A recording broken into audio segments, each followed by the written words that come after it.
bad LSD trip turned me into a preacher. As a drug-fueled criminal in the swinging 60s, David Clark thought he was living life to the full. Well known to the police, he and his brother Michael were notorious in Aylesbury, stealing cars and burgling homes around the Vale. But David saw the error of his ways and converted to Christianity after a terrifying acid trip. His unlikely tale is told in Converted on LSD Trip, a new book that takes its name from a 1971 Bucks Herald article about his turnaround. I know the aimlessness of people who get involved with criminality these days, like those in the London riots, said David. My objective is to help the people who can be helped. I have been there and worn the t-shirt and want to help people out. The brother's life of crime started in 1963 when his family moved into a new house in Bedgrove. Some boys took David's moped, so he told Michael, who attacked one of the boys with a knuckle duster, that he had made at Mortimer Hill School in Tring and was sent to detention centre at Oxford.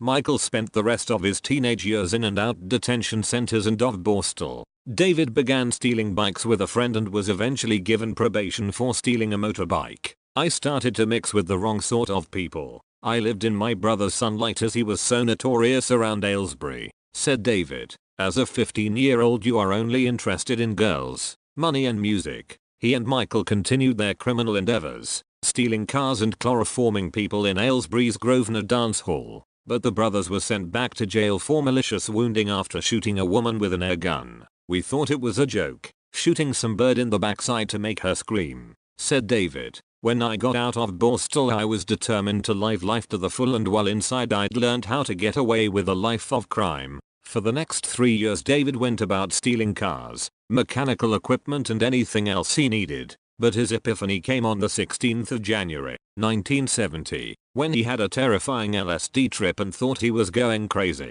As he sat petrified in a garden sun chalet in Mount Street, Jesus spoke to him. He told me that what I was going through was nothing compared to hell, said David. From that night on he lived as a Christian and even returned some of the items he had stolen, including a trolley he had taken from a garage near the Broadlays pub. David's previous crimes caught up with him though when police arrested him after recovering a TV he had stolen from an old people's home in Winslow. He confessed to 24 crimes but was given a conditional discharge. David went on to live a religious life, becoming a preacher in Burton and lectured in electronics engineering at Luton College of Higher Education. However, Michael continued his life of crime and in 1996 was sentenced to 16 years in jail in the Philippines for promoting child prostitution, a crime he always denied. He found God in 1999 and became a Christian. The two brothers then turned their focus to helping other criminals go straight by teaching them about Christ. Michael died of tuberculosis in New Bilibid prison in 2005. Before their vision of bringing help to many was realized, David is now still fighting to clear his name.